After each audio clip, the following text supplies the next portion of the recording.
So now we're going to take a look at the atom.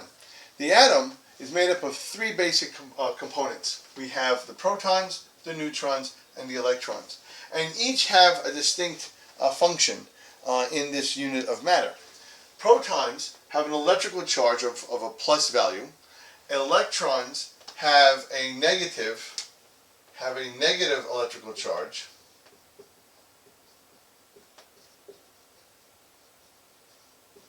And neutrons have no charge at all, so we consider them to be neutral. The protons and the neutrons exist in a region of the atom called the nucleus. It's a dense region, basically in the center of the atom itself. And orbiting, zooming around on the outside, would be the electrons, going around in an orbital path around the nucleus of the atom. Depending on how complex the atom is, the atom will have certain levels, more than one type of orbital level going around it.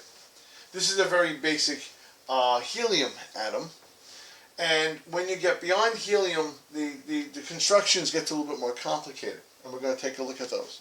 But that's basically it for the atom. Now, a few other things you should know about the atom. First of all, the protons identify what atom it is you're looking at. The number of protons that you would find in the nucleus is unique to the specific element that you're talking about. If you find one proton in the nucleus, then you're looking at a hydrogen atom. If you have two protons like we have here in the nucleus, then you're talking about helium. If you have three protons, that would be lithium. If you have 8 protons, that would be oxygen. If you have 6 protons, that would be carbon, and so on. So the number of protons you would find inside the nucleus would give you the identity of the atom that you're talking about. We call this the atomic number. So the atomic number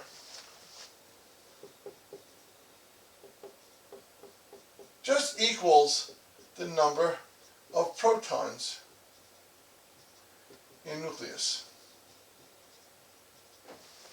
That's all it means. It's a fancy name, atomic number, but it just represents how many protons are inside the nucleus. So if I told you an atom I'm looking at has an atomic number of 7, you would know that that would be nitrogen, because nitrogen has 7 protons in its nucleus.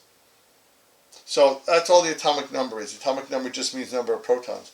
Another piece of information is when you hear something called atomic mass. Now, atomic mass, in a sense, is the weight of the atom.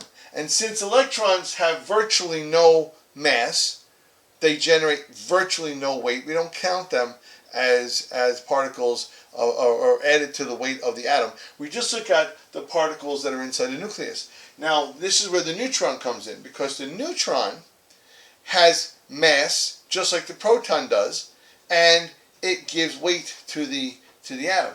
So the atomic mass is the number of protons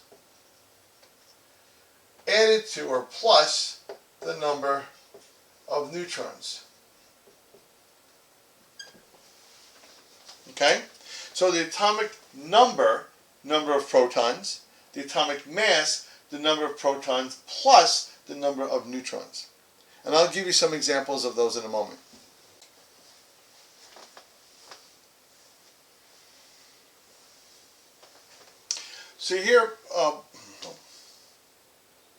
So here we have 2 examples. We have a carbon atom, we have an oxygen atom. I know the drawings aren't the greatest, but bear with me. We have a nucleus that is tightly bound with 6 protons. I try to put the pluses inside. Those circles with the gap inside represent neutrons. So I have 6 protons in here, and if you count up the neutrons, I have 6 neutrons in the center. And I also have 6 electrons. I have 2 electrons in the innermost shell, and I have the remaining electrons, the 4 electrons, on the outermost, and I'll talk about that in a moment. Here's oxygen. Now, oxygen has to have 8 protons in the center region, the nucleus, with 8 neutrons in the nucleus with them. Then you have 8 electrons. I have 2 electrons in the innermost shell, and then I have 6 electrons in the outermost shell. Now, looking at atomic numbers now, if I look at the atomic number of carbon, I just have to count up the protons. Since I have 6, I have 6 protons, so my atomic mass has to be 6.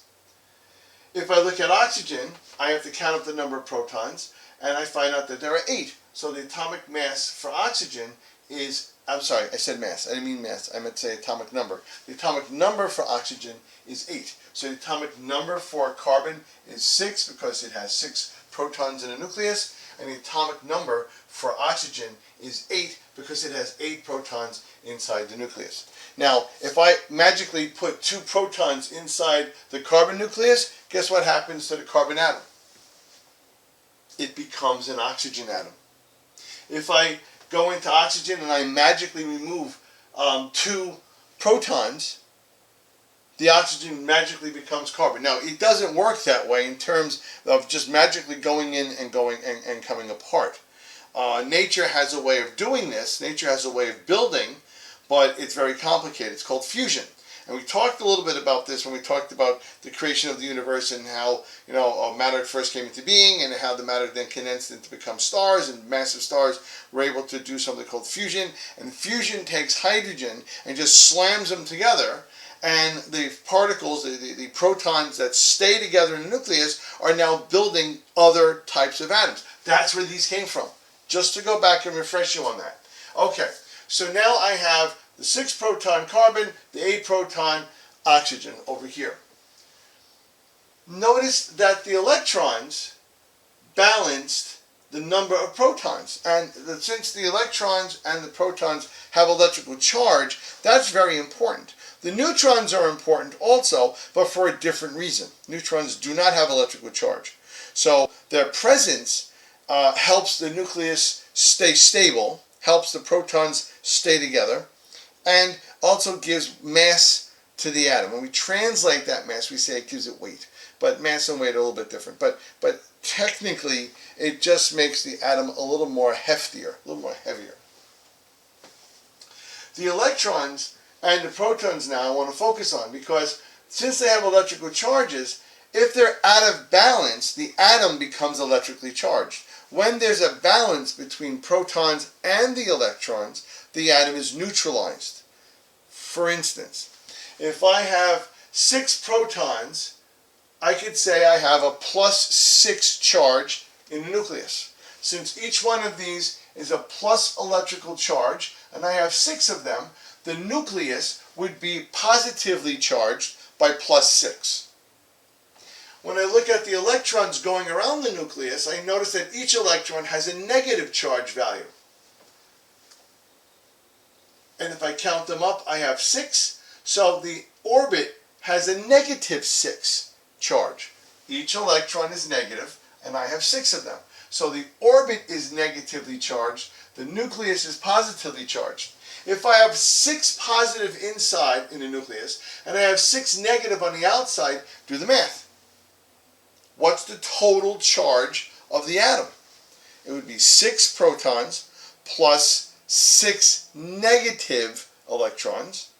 And what is 6 plus a -6? 0.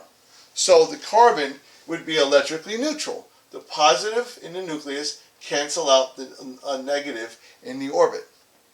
So we're fine. Nice neutral atom. Look at oxygen. Oxygen has 8 protons in the middle, so it must have 8 electrons to be electrically neutral. I have 2 electrons in the innermost orbit. That gives me 6 electrons to go on the outside. Now here's the interesting part. Well, let's go back to that. So I have the 6. So 6 negative, I have 6 negative on the outside, 2 negative on the inside. That gives me a total of 8 negative orbits. And I have 8 positives in the nucleus. So +8 plus a -8 makes 0. So again, we're electrically neutral. Now, this is the unique thing about atoms. In the outermost shell, they can handle 8 electrons. But since my atom only has 6 electrons, that means oxygen has room for 2 more electrons.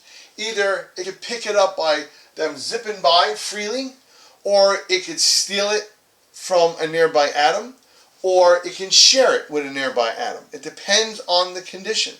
But the whole idea of there being room for 2 electrons, I'm going to represent that by putting an X. So let's say here's room over here, and there's room over here. So room over here and there. Those are the rooms where 2 electrons can fit. We would say that these are areas where bonding can take place. Bonding is nothing more than joining. All that means. So the atom has 2 openings that it can join with another atom. And it's done by working with other electrons. But it has room for 2 electrons here. Let's look at carbon. Carbon's outermost shell can also hold 8 electrons. But its outermost shell only has 4. That means carbon has a bonding potential of 4. In other words, it can bond up to 4 different things. It can link to 4 different things at one time. So I would have a possibility over here, a possibility over here, possibility over here, and a possibility over here. So carbon has a 4 bond potential, where oxygen only has a 2 bond potential. Now they call this the octet rule, that the outermost shell of atoms wants to contain 8 electrons, either by sharing or having electrons transferred or capturing. Whatever the case is, it wants to have 8 electrons in the outermost shell.